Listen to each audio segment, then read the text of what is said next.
We have already seen the forward bias characteristics, VI characteristics of a diode in forward bias.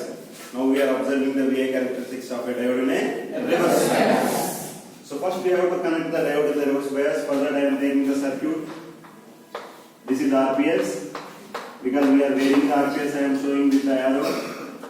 And we are using 1 kilo ohm resistor, even though it is not necessary for the production purpose. I am taking 1 kilo ohm resistor. This is voltmeter to measure the diode voltage, and this is ammeter to measure the diode current. This is the circuit. What is the difference between the VI characteristics of forward bias circuit and reverse bias circuit? The only difference is diode is connected in the reverse direction. Means the cathode is connected to the positive terminal of the battery and anode is connected to the negative terminal of the battery. Then the diode is said to be operated in the reverse bias. Now we are varying the RPS. After varying, we are noting the values diode voltage and diode current. Even though we are increasing the voltage, the diode current is not at all changing. The increment only in the microamperes level. So we are taking in microamperes ID and the VD in volts. After taking the readings, we are drawing the graph. Because this is reverse bias, the voltage is negative and the current is negative. The voltage is negative and the current is negative. So here, remember, there is no negative voltage and there is no negative current. Whenever I am saying a negative current, that only represents the direction of the current that we have taken in forward bias is different from the direction of the current we are taking in reverse bias. Okay. So this is V, volts, and this is I, microamperes. Okay. So whenever I am varying the voltage, the current is almost constant.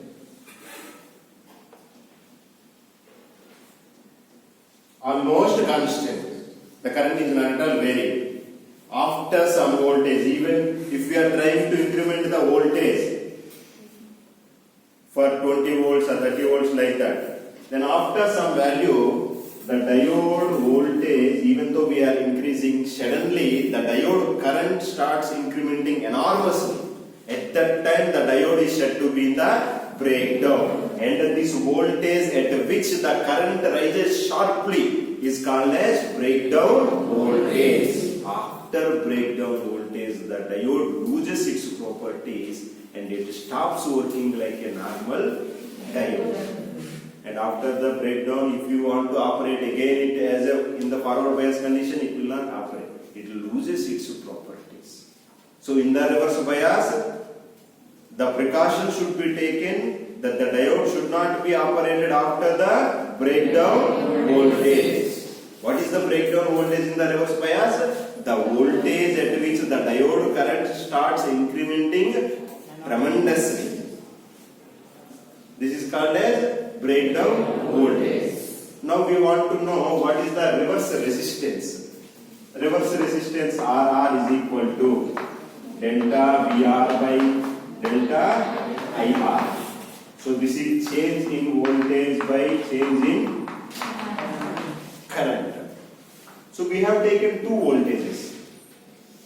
And in these two voltages the current is almost constant. So V2 minus V1 by almost 0. This is giving infinite.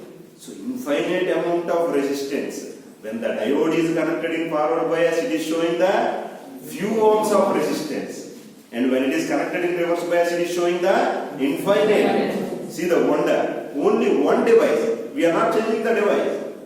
When we are connecting in forward bias, it is giving few ohms. When it is connected in reverse bias, it is giving infinite. But theoretically infinite, practically megawatt. So in reverse bias, a diode is acting like a off switch or open switch. In forward bias, diode is acting like a on switch or closed switch. So whenever you are operating a circuit, if you want to use the diode in your circuit, whenever whenever you want to open, the diode should be operated in reverse bias. Whenever you want to close the switch, the diode should be operated in forward bias.